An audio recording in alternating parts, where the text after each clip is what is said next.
of Kittens and Broken Things. Chapter 1. Cara Fanning was a young woman, and she considered herself to be the luckiest person in creation. She had just gotten an Omnitool for her 14th birthday. Omnitools were rare here, and her parents had surprised her with one because she was a hard worker and had a real impact on the harvest. Their farm in Mindwar Colony was idyllic. Most of the inhabitants called the settlement Sanctuary. Her parents had told her that they had moved out here to escape industrialization, fell in love with the planet, fell in love with the future here. The colony was able to produce so much food that they could feed themselves easily and sell the rest to the Alliance, sell dextro crops to the hierarchy, take items in trade, their needs low. Mindwar was an experiment that had worked well, so her parents had said. Take hard work, faith, and a perfect climate, and they could do so much. Her parents had told her that there was a dream of idealism, but it was reliant on science, circumstance, and hard work. The soil could grow dextro and levo, could support both crops, had no insect life or predators that would impinge on the crops, and therefore they were able to revert to human labor to grow them. Maintenance was a great deal less than it might be on Earth. Fuel costs kept low with enthusiastic colonists wanting to get their hands into soil, away from complications of higher-tech lifestyles. She knew, shortly after accessing her Omnitool, that the version she had was seemingly old and needed to be upgraded, but that just endeared it to her. She told her Omnitool, "I'm young, you're old. We're going to get along fine." She tried to think of a name for her. Her Omnitool was definitely a her, and she customized the light to a soft peach. Not needing to reach terribly far, she named her Omnitool Georgia. Her parents had decided her curiosity was growing beyond their ability to teach her. She needed access to libraries beyond the extensive one in their settlement, the generous one in their own home. Cara enjoyed the feel of books, but the sense of information flowing through her with the gift of Georgia was a real joy, a new joy. Her parents wanted her to know all of her options, think about who she wanted to be when she grew up. Cara imagined herself staying on Mindwar, but maybe she'd visit the Citadel. Maybe she'd see a Prothean museum on Thessia. Maybe she'd learn about all the crops possible, levo and dextro, see the worlds, come home to stay in the enveloping community and deliberate pace of the seasons of Sanctuary. There was a woman, Sylvie, in Sanctuary, who had studied the religions of the galaxy, and Cara joined her several nights a week, as did others in the community, to discuss spiritual and religious themes. Cara learned some of the mysteries of Drell Sanskrit and respected the purposely impenetrable traditions of the Drell people, appreciating the beauty of their art, realizing that not all secrets would belong to her, but she could respectfully share what was offered. She learned of the Hanar Enkindlers and their reverence of the Protheans. Their religion seemed somewhat heavy to Cara's heart, but she appreciated the devotion to something solid, something left behind, something given new significance without the original context. She learned of the Thessian goddess and marveled at the art and literature of the Asari, who seemed to be in charge of most things.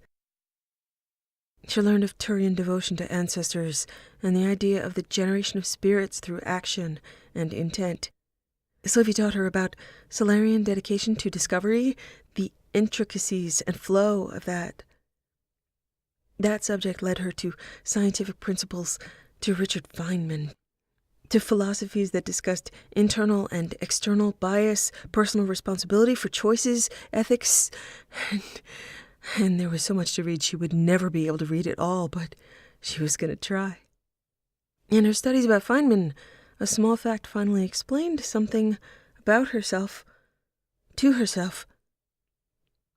Richard Feynman had grapheme color synesthesia. She looked up his accounts, the accounts of other people. There was a quote from him. "When I see equations, I see the letters in colors. I don't know why.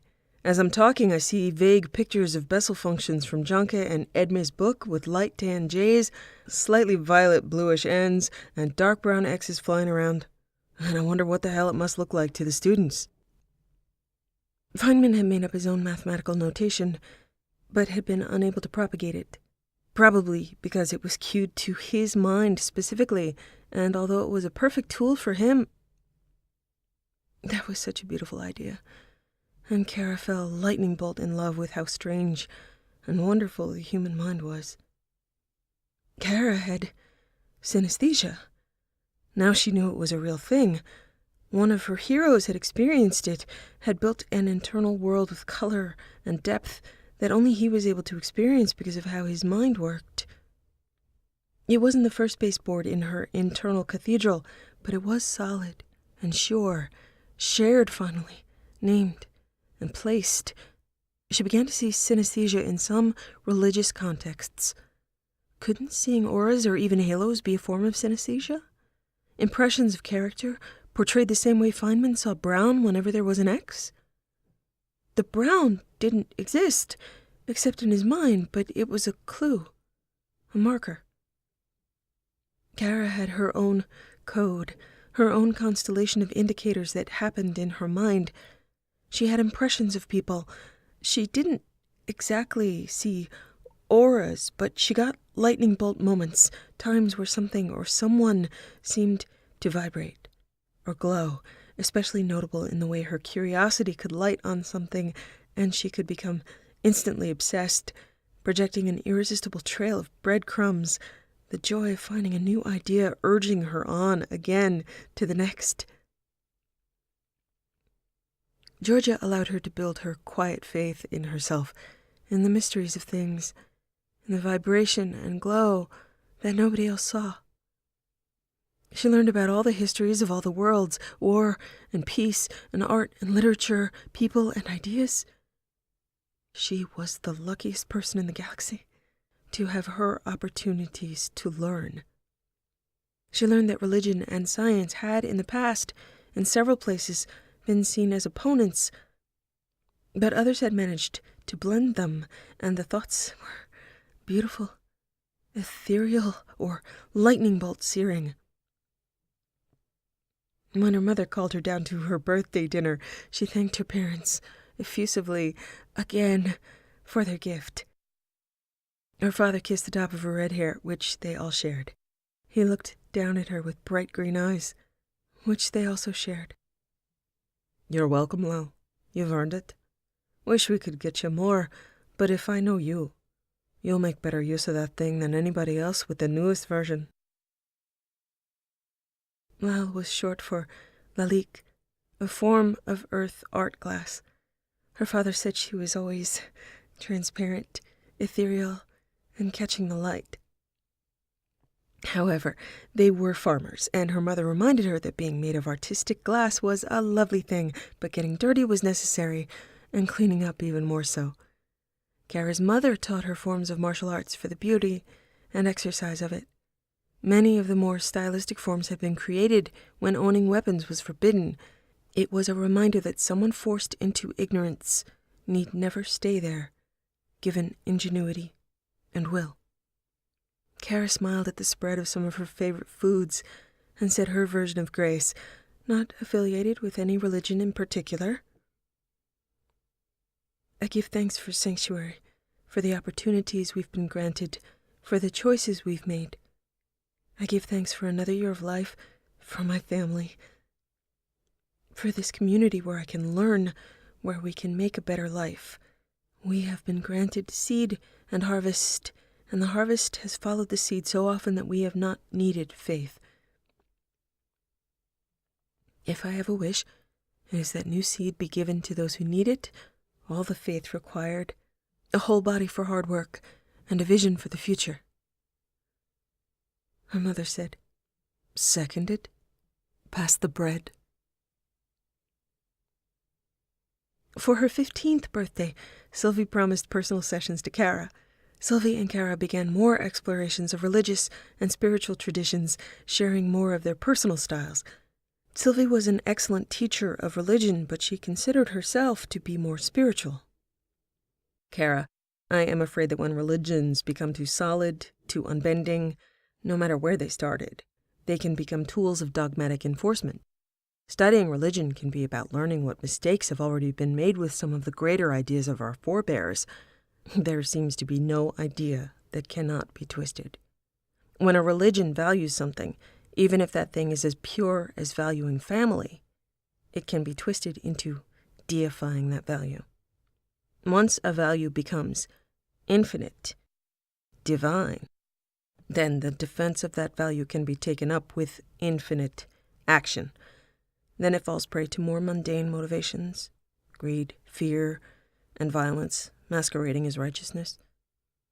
That is when horrors become justified. That is when people die for religion.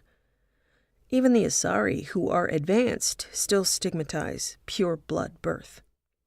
Yes, occasionally it creates what they call an Ardat Yakshi, but there is nothing inherently genetically flawed about being pureblood to an Asari. The odds of being Ardat Yakshi are the same as any other harmful genetic condition. Asari wouldn't exist at all if they hadn't been pureblood for millennia. But now, after contact with other species, it is philosophically opposed, therefore it is socially opposed, blaming purebloods for something they have no control over, stigmatizing them. Thus religion becomes social practice. It seems no society escapes this, though some to a greater extent than others. But we're trying to escape that here in Sanctuary, right? This is a young community, very idealistic, and we come from an affluent source. Remember, we wouldn't be able to live here idyllically without the support of an industrialized culture. It's a bit like Marie Antoinette dressing like a shepherdess. A new story. Kara loved these. Marie Antoinette was a young queen of France. She had every indulgence and lived in Versailles, an extravagant palace. Still, with that, she also had the Hameau de la Reine, the Queen's Hamlet, built. She traveled there and communed with her cultured and manicured version of nature, dressed as a shepherdess. Kara kept up with this on Georgia, bookmarking passages and articles and pictures to look into later, as she always did with Sylvie's discourse. Sylvie knew she'd do her own reading, so she concluded, "We have all the medical, technical, and spiritual tools we could need. We are really here to grow things, because not only do we have everything we need, but we also know that progress will continue without us, as we indulge in some retro relaxation by choice. It's a privilege. It's not nobility, or at least it isn't noble unless we do some good with it. We make lots of money, and we feed people, so that's good. But in this story, we are the queen, and the citadel is Versailles. With distance, also there's division, and even some humans think this colony resembles a cult. Not everyone understands why someone would live a slower life, why we wouldn't indulge in alcohol or drugs, why we stay separate. I worry sometimes that we've made ourselves too vulnerable, physically and philosophically out here." Kara read up on sheep, Versailles, royalty, revolution, cults. Best birthday ever.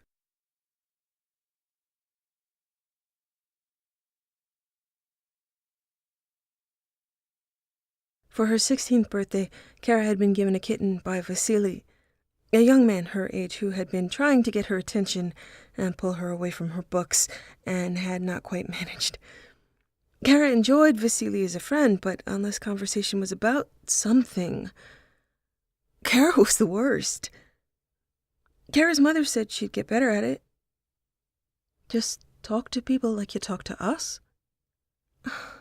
Mom, you're smart. Not everyone else is. Kara's dad had said, "It's okay, Lal. You need someone as smart as you are, and that's not going to be easy. Vasily likes you. That means he's at least got some sense. What are you going to name this ball of fluff?" Kara looked down at the little orange-striped kitten. Apparently a stowaway pregnant cat on an Alliance freighter had kittens in the engine room. Who let the cat on, or whether or not the cat let itself on, was a mystery, with Vasily, the beneficiary, who had offered to take 2 kittens off their hands. He kept one and gave one to Kara. Kara rolled her eyes and said, "It was awful, Dad. I just said thank you, stared, and then did the social equivalent of sprinting away. Yeah, too bad he doesn't know how to discuss astrophysics. Kara wished someone would discuss astrophysics with her, certainly, but that wasn't the kitten's fault. I'll name the kitten George Ellery Hale. Her mother had said, "That's an ambitious name. Look on the bright side, Kara. The kitten's gonna be good, quiet company while you study for hours." Her father said, "And hours." Kara smiled, adjusted the sleeping fluff ball, and said to it quietly, "And hours. Come on, Hale. Time to download some upgrades to Georgia that my magnificent parents got for me." Her father winked and said, "We're cool like that."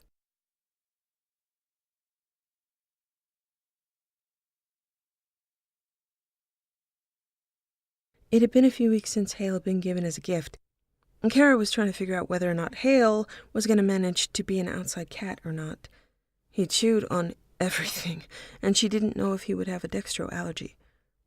Due to there being no insect life, or much life at all, he also didn't have much to chase, so Kara brought him out to patches of ground that were mostly stone, watched carefully as he attempted to gnaw his way through the tough native plant life.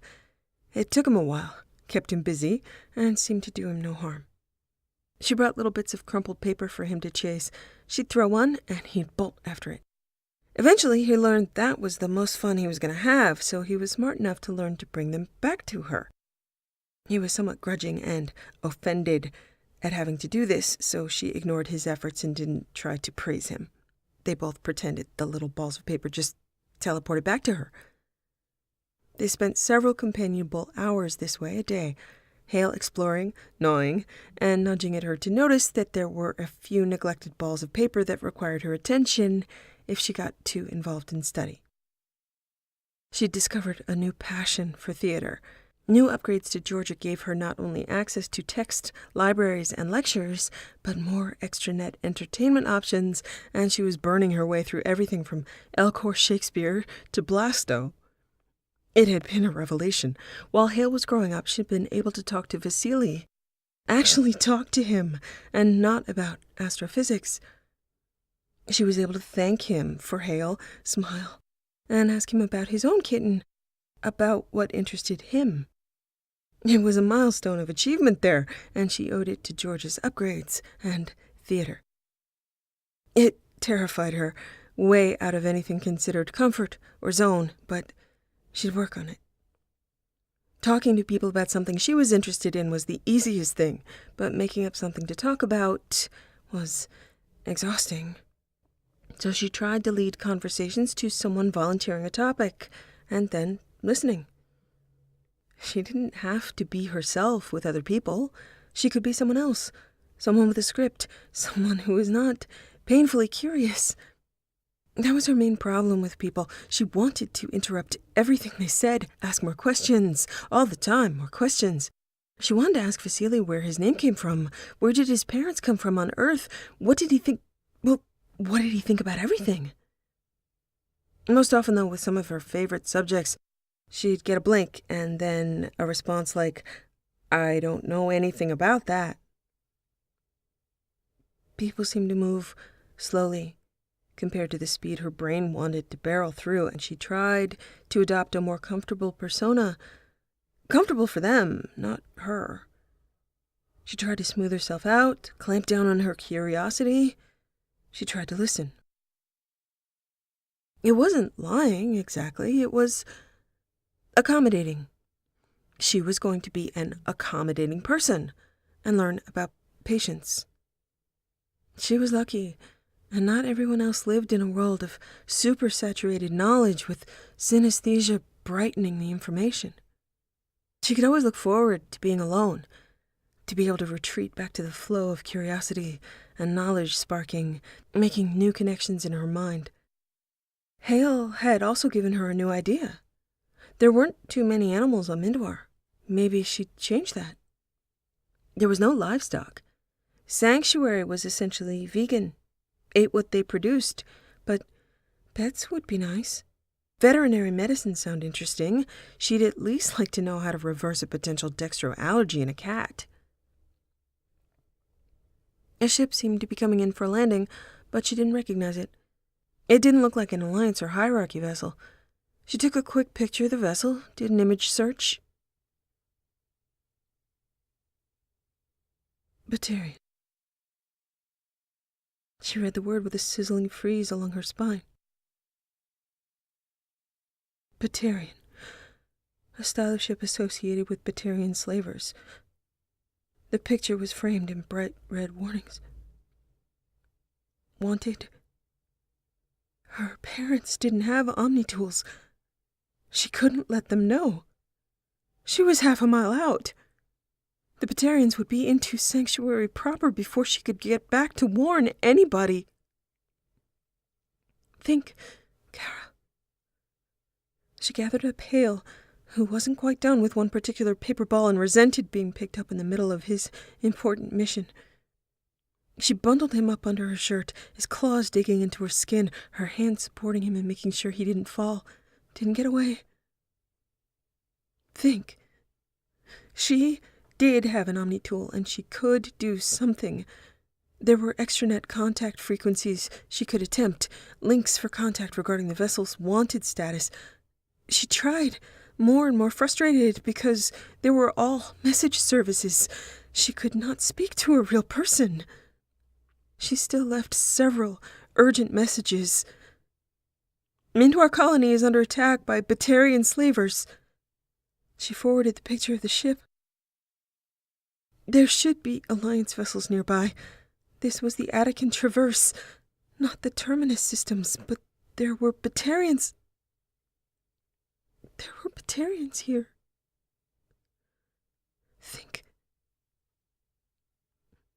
She was a 16-year-old girl with a kitten, a few balls of paper, and an omnitool named Georgia. Her immediate thought was of her family, bringing her father's voice to her head.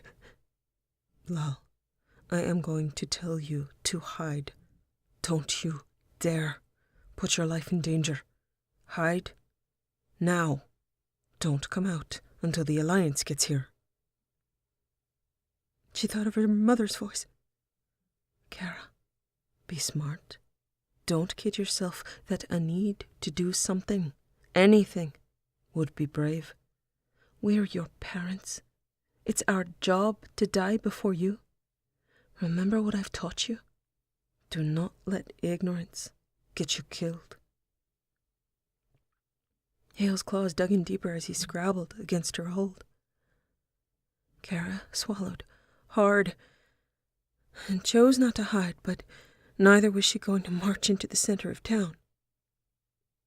She knew how to shoot a gun. Her mother had made sure of it. But what happened if Batarians heard a gun? She began a paced, loped run back to town that she knew would not wear her out or wear her down, her mind spinning possibilities and probabilities. As she got closer, she heard so many gunshots. She knew if she'd had a gun, it would have been indistinguishable. Screams. Smoke. Fire. A second freighter had landed, larger, enough to hold colonists and the content of stasis silos.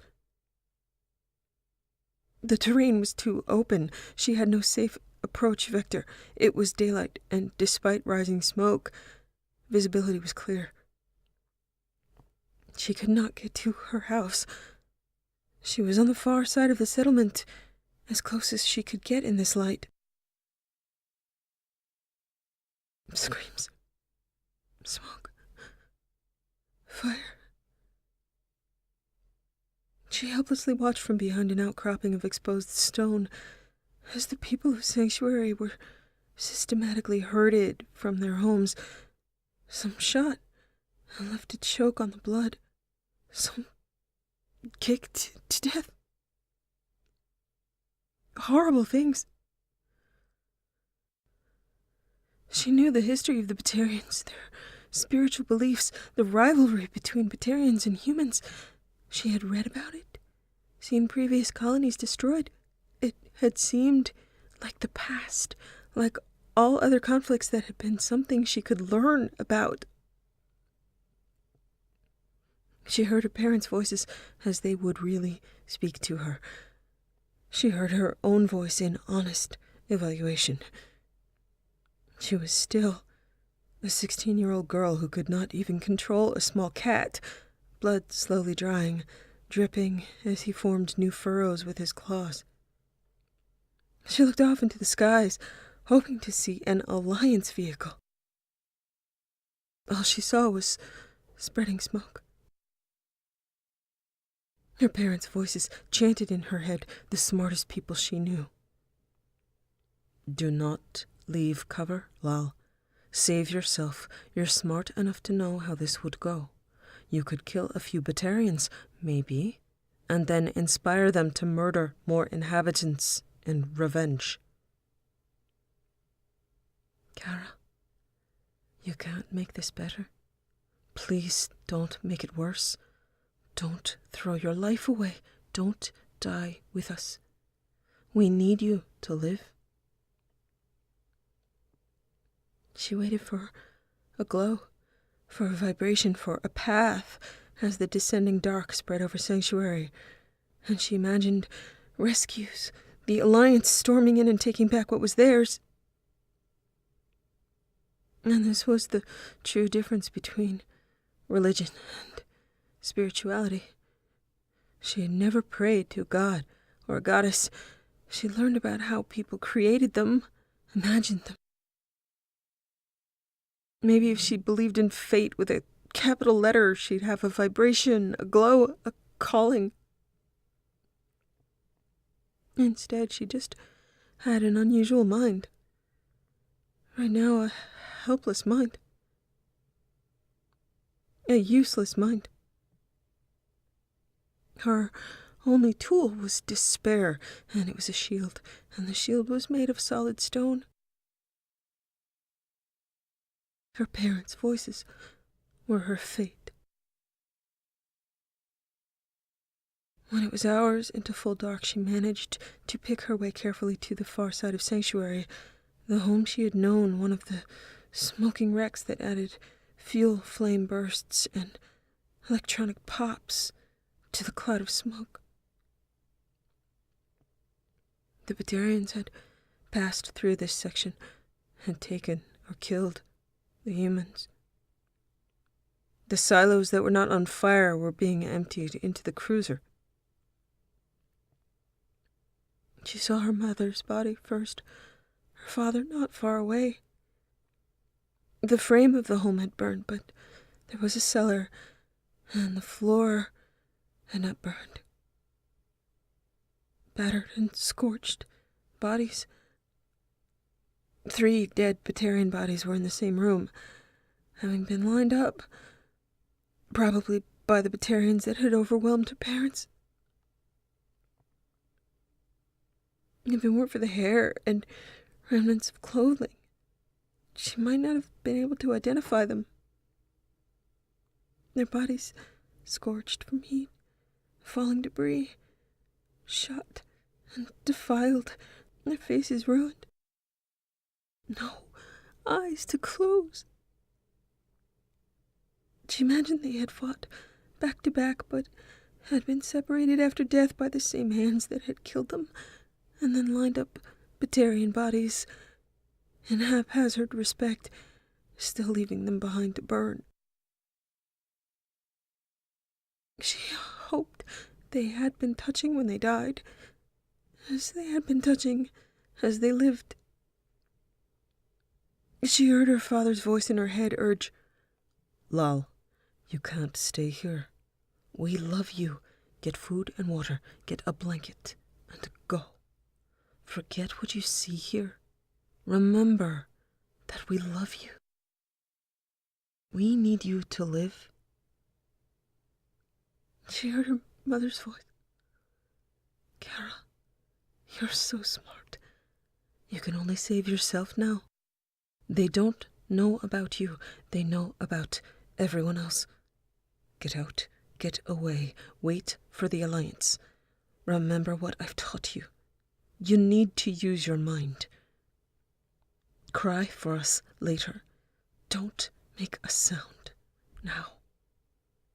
Go. Hide.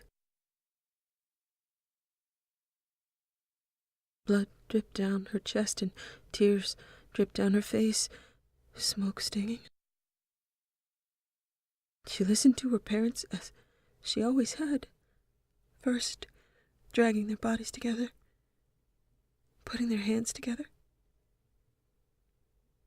They were cold and bloody and spoke to her urgently.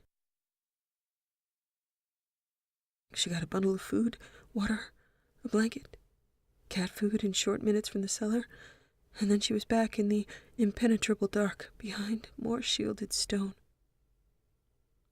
She got Hale food and water, though she didn't let him out of her hands, which he resented.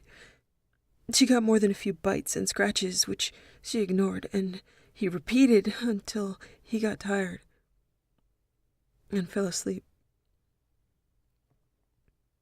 She did not sleep, watching lazy spirals of smoke that seemed uncaringly whimsical when they were at a distance and no longer in her eyes, in her nose. She cried for her parents because it was now later. It was always going to be later.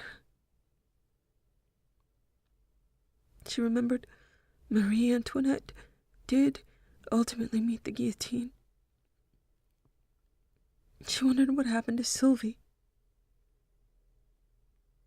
Something horrible. Something brave. She thought of someone Sylvie had spoken about, Khalil Gibran, and remembered him saying, "Oftentimes I have hated in self-defense. If I were stronger, I would not have used such a weapon." Sylvie had spoken of hate often as insidious, cruel, giving oneself over to it, the end of the heart, the end of hope. My parents wouldn't want me to hate. Sylvie would not have wanted me to hate. I won't let them undo me, as they've undone your lives. Your spirits will survive today, and they can't kill that. Hours and days passed from the almost poetic viewpoint she'd cultivated. Smoke curls and speaking spirits, caring for a kitten as light changed, eating and drinking with him. Through the long vigil, the Batarians left, setting everything remaining on fire. Empty silos, empty houses, piles of bodies, smoking fields.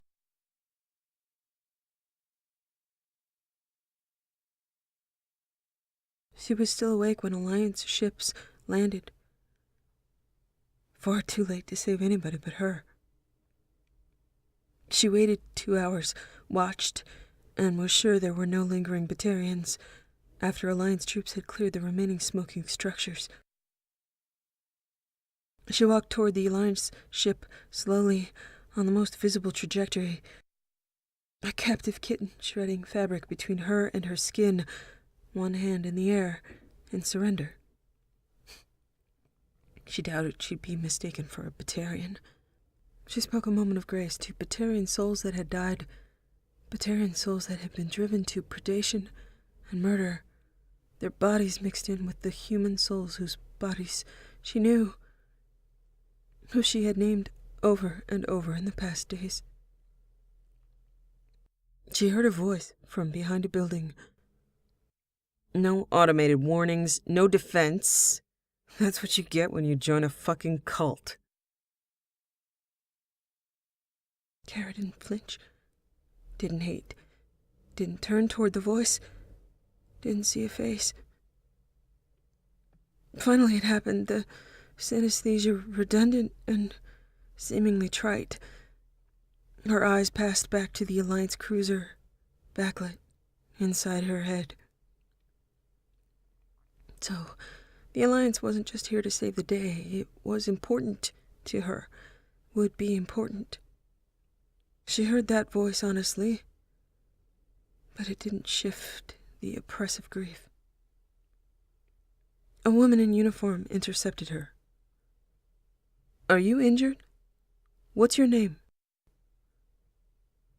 "I'm not injured, or not from the Batarians, just a frightened cat.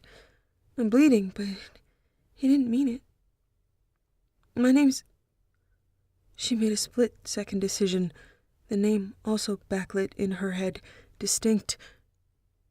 The result of days of watching smoke, of her mother telling her to hide, her father telling her to forget what she saw here. Lal Shepard.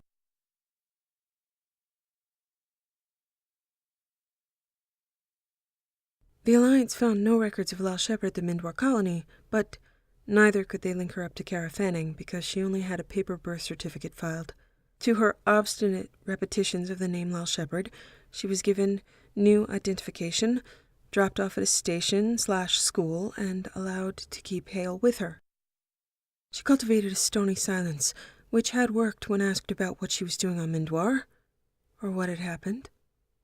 She had given her account honestly of what she had seen, but not who she had seen, or why it had mattered. She cultivated a blank expression. She was now a cadet. People stopped asking her about Mindwar because she never answered any questions about it unless it was in general terms.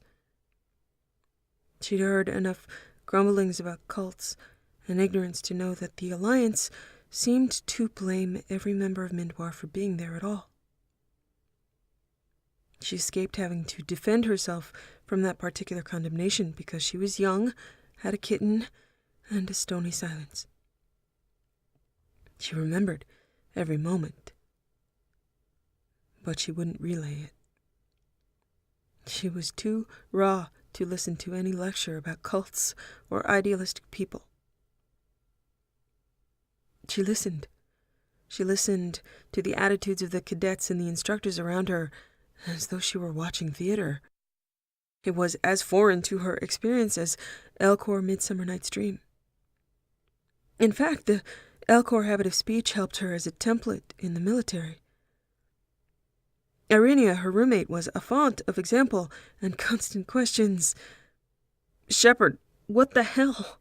You never eat the meat." Val looked at Irikah and saw a few possibilities.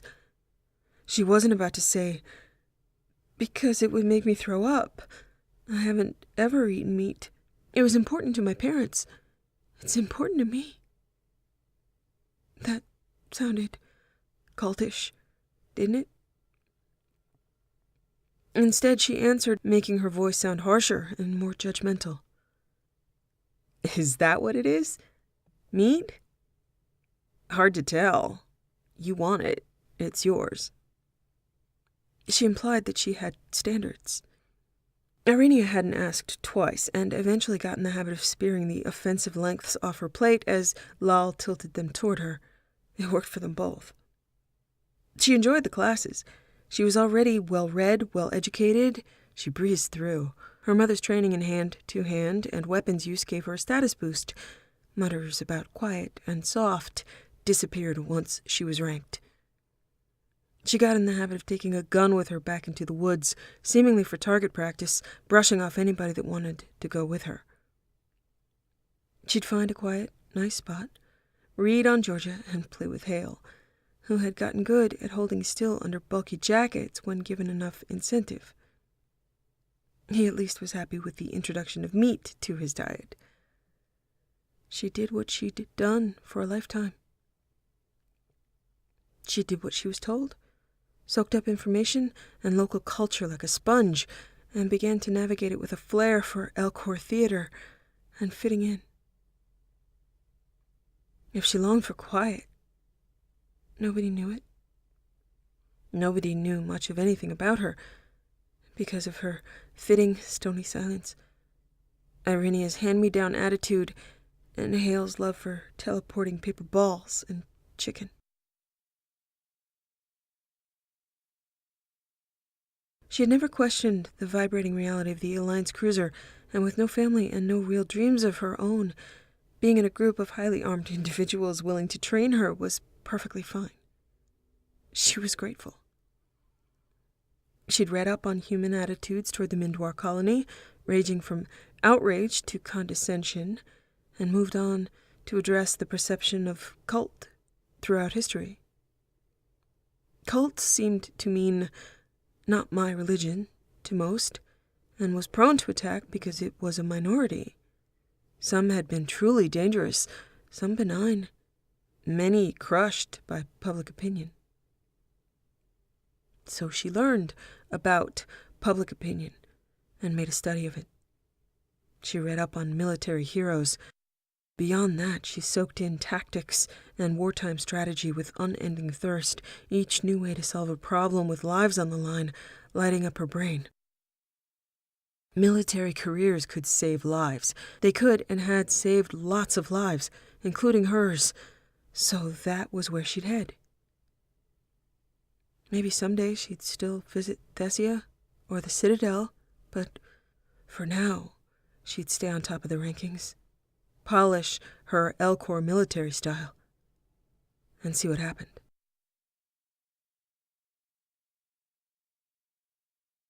What happened was Elysium. 6 years later, Shepard had begun to think she actually had a talent for veterinary skills. Maybe not medicine, but certainly psychological profile. So many people she met in the military seemed to need an alpha to follow. Although her animal experience had involved one mostly ornery cat, she'd heard the word alpha enough in her training to adopt the idea that military people were conditioned to follow an alpha, and that if she wanted to be followed, she would have to be one. It worked. It was occasionally disappointing that it worked, that people could be treated like dogs, but so many people responded to it that Elcor Veterinarian was a template she could use with most people. Then there was stone-faced refusal. Those two ideas got her far. She had been on shore leave on Elysium when the Skillian Blitz was launched. She hadn't been, as she had told people, learning new weapons techniques and training with a local sensei. She'd been baking. Keeping up her badass image took a great deal of work, and she knew it was necessary. She didn't think that people would follow her if they knew she had a tendency to cry, could be brought low by kitten face, and enjoyed baking as much as she did. She could never indulge on base, so for her vacation, she'd found a place that had a shooting range, a local fighting tradition, and a pastry chef willing to instruct her for a week. Bliss. She never had warmed up to eating meat, though she had discovered a love for cream, eggs, and chocolate. Hale had developed such a love for these things that Shepard had left him in a bakery a few years back on Earth during a similar shore leave. She visited when she could, but after training and having no stable point to leave him, it had to be done. She had cried for a week, never witnessed, but she knew it was the best for him. Creme brulee was a perfect food. She was sure Hale agreed. She got regular updates and video conferences with Hale, where she made faces and made noises suitable for a child, which he mostly ignored, but sometimes licked the camera, which thrilled her. Her baby was happy. On Elysium, she had seen and heard the variety of ships landing from the open-air cafe, where she was enjoying a competitor's pastry, and she had called it in, gotten to the local military base, yelled like hell at quite a few people to get their asses in gear, veterinary style, and had defended Elysium. She had saved a lot of lives. She had repelled a lot of Batarians. She was hooked on this whole saving lives thing. Her parents would be proud. She heard their voices often. She celebrated with more pastry and a video conference where she told Hale the whole story, did the voices, and startled him with the descriptions of explosions. He was entranced, and then went to go chase something.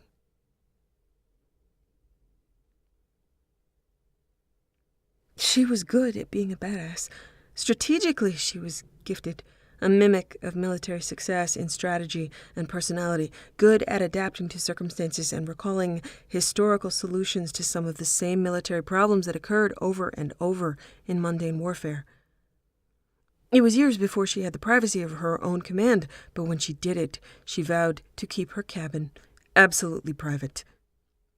She was now well into gathering her team on the Normandy as a Spectre, determined to save more lives, find out the threat, and utilize her best options. She was a growling, wisecracking alpha who managed to recruit. Actually, he demanded. Garrus demanded, and she went along with him. Meeting him had triggered that vibrating emphasis in her head, something that had still never steered her wrong. She considered Garrus to be important. She just didn't know how yet. She'd watch. She'd listen. She'd figure it out. He was a growling, military, earnest Turian who seemed to think he wasn't at all that Turian. But he was exactly like other Turians she'd met. It had to be a Turian thing. It happened the same way human things happened. Groups that were very close to each other, but who disagreed on something silly, seemed to think they were divided by oceans, when really it was about half an inch to everybody else. Possibly, CSEC filled out its reports with the wrong type of pen. Not a Palavan pen, and that was unacceptable. She didn't imply this to Garrus, but listened carefully to him saying that he didn't like rules, as he followed every single rule she gave him. She saw an excellent sniper. He would come in handy. She also saw a nice guy. An actual nice guy. She wouldn't out him. Rex required an alpha. Ashley required an alpha. Tally required someone to listen to her tell stories, and Lal was fascinated, still maintaining her incurious neutral pose, but delighted at researching Quarian culture in her spare time, actively having to bite her tongue when Tally was around to keep from gushing questions. Caden. Lal ran away. Yes, she ran away, and felt just fine doing it. It seemed Caden was attracted to her, and that was... No, absolutely not. No fraternizing. No, thank you. Fortunately, commanders could do that. It was not called running away. It was called not having time or interest, and it's against regs. She could do that. Not only could she do that, but it was expected, and he was alliance enough to accept it. Everything she'd ever learned about sex or attraction had been a massive and resounding nope, and it was not hard to keep it that way in the isolation of command in the middle of becoming the first human Spectre. Everything was going fine, military-wise, straight up until Liara offered to embrace eternity. Lal was so interested in how it would affect finding Saren that she did not realize at all that she was inviting an Asari into her head. The same head where she made smoochy faces at Hale. The same head where brownies tended to show up inexplicably in refrigerators, unlabeled, until they disappeared, and nobody ever asked who had put them there, everyone assuming they'd stolen a brownie. Still, she'd baked a brownie, and people had eaten them, and how could brownies be wrong? She took advantage of the ethically negotiable zone that was an Alliance refrigerator. She saw the look of shock on Liara's face as she broke contact. My career. Oh, my career on Liara's face. Lal flared her eyes and tried to take in Liara's panic and shock. Oh, it's bad. That's bad. Oh. She barked out, Professor Tassoni and I are going to discuss the beacon. I need everyone else sharp and ready to go tomorrow. There was nothing for tomorrow, and people looked a little uncomfortable, but began to clear out. I need a swear word. I don't swear. You swear like a soldier. Yeah, when it's Elcor Commander time. Now I'm looking at knowing. Sorry. No. She and Liara locked eyes until the door closed behind a curiously looking back Garrus. Lal imagined they were all conferring about what this mysterious tomorrow thing would be. Depending on Liara's reaction, it might be Commander Spaced based on critical lack of confidence. A smile spread on Liara's face slowly, and Lal's eyes closed as Liara said, "You like to bake?" Normally, Lal would growl and threaten, but Liara would know better. Lal's eyebrows drew together, and she said, "Please, please, please, oh, please, don't tell anybody."